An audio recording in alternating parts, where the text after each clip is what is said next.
Hey guys, it's Sierra, and pretty much I've been MIA for like 2 weeks, and I just wanted to say that I feel really, really bad, and I'm really sorry, and I was just gonna wait till Friday to do this video, but then I decided to get over myself, even though my hair looks horrible and I'm tired, but I decided to make a video tonight because I just feel horrible and I've lost subscribers, and that doesn't make me feel very good. Anyway, um, oops, sorry about that. But yeah. So I just wanted to give you reasons why I haven't been here. Schoolwork. I've like been literally working on schoolwork from like the time I get home to like my time to go to bed. Plus, I've been at my dad's a lot lately because my mom's been in and out of the hospital, so I've been staying at my dad's, and he doesn't have a laptop for me to use. And what is going on with my hair? Do you see that? Okay. Anyway, so I'm going to talk today about participation points, and I've been meaning to talk about them for a long, long time, but I just forget a lot, so I'm really glad that they got brought up, and so I'm going to get started on that. Okay, so I got asked, how do I deal with participation points? And I know that my school definitely has them. Like every day you hear, answer this question and I'll give you all the participation points for the day. Or, or they'll just like really push it like, guys, come on, you're getting participation points for this. You know what I'm saying? They just keep reminding you, but I used to just ignore it. I used to never talk in class. I was just too shy. I didn't want to do it, so I didn't. And I just didn't think it was gonna hurt my grades that much. I'm just like, it's just 10 points, whatever. Doesn't matter. And that's kind of how I was going about it. That was my plan for life. Is I was just gonna ignore participation points and not, just not talk in class, and that was how I was gonna do things. But I got my wake up call in seventh grade English, and my grades came home because in English they really pushed it, I guess. But my grades came home as like 50s, like a 53, I think. And yeah, that got solved because my mom went into the school and was yelling at everybody. But it's like, you can't live like that your whole life. You have to be able to do things on your own. Like when you're in college and you're miles and miles away from your parents, or even maybe you're not. But you can't expect your parents to go in there yelling at your college professor because you didn't give my kids point for this. Don't you know that they're shy and stuff, and that you can't have your parents do that. So how I deal with them right now is I set little goals for myself, and we have like a little agenda.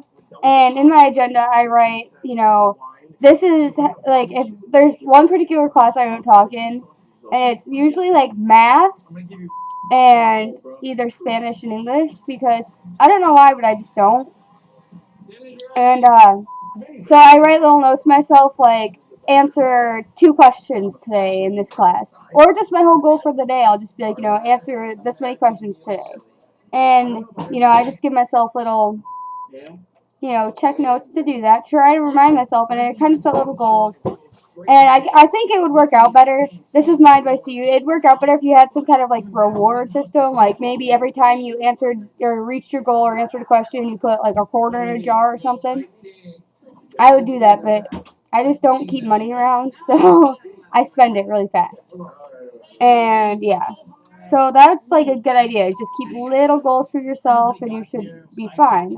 But then another way that I deal with it is I kind of just I don't remember what video, but I said that you have to put things before your social anxiety. You can't let it control your life as much as it does. You have to kind of push it aside and realize that your grades are more important. Like your life, your future revolves around your grades. You get taught that from when you're little. Like they tell you, the better grades you get, the better college you're getting into, the better college you get into, the better job you get into, the better job you get into, the better you live.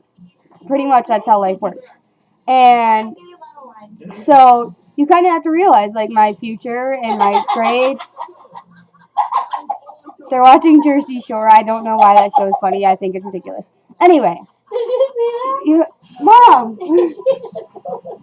Anyway, and so you have to like just realize that's more important than your anxiety. You can't let your anxiety get in the way of your grades because your grades are more important. And you have to realize that. And you have to think in your head, this is more important than my anxiety because the sooner you realize that, I think the easier it's gonna be. And once I realized that, and I realized that I'm actually good at a lot of things. Like And, if you know you're particularly good at a subject, don't be afraid to talk about it. Show that you're good at it. And, it's just so, like, social studies. I never talked. And then this year I started talking, and now I'm in honor social studies for next year. And it's really rewarding. And once you start putting your grades first, you'll really realize it. And it'll start getting a lot better. Okay, so I just did a whole lot of talking. I feel like it's not getting you anywhere. But pretty much the best advice I could give you is just come to the realization that your grades are more important, and just suck it up, gather all of your courage, and talk. I know how hard it is because I know whenever I talk in class, no matter what class, no matter if I got the answer right or wrong, no matter who's in there, I blush bright red, and then later I think about what I said for about half an hour, freak out about it, and then I kind of move on. But still, like, it's a half an hour, and the blushing, and it gets to you. It really does, and it makes you stress out and want to pull your hair out of your head. And I understand that. But you just have to do it. It's something that you have to suck up all your courage and just go and talk, because it's really gonna help your grades, and it's really gonna better your life. And plus, the more you talk in class, the more confidence you're gonna get, and the more confidence you get, the better you're gonna be with your anxiety. So yeah, do that. Just kind of go for it, and then set goals for yourself. And if you reach your goal, give yourself a reward. There's nothing wrong with treating yourself a little bit nice once in a while, and it's a good plan. And also, I just want to say that I'm planning something special. I don't know what yet, but I'm planning something special for you guys. Yeah. But I don't know what yet, but I'll let you know. So that's it. Bye, guys.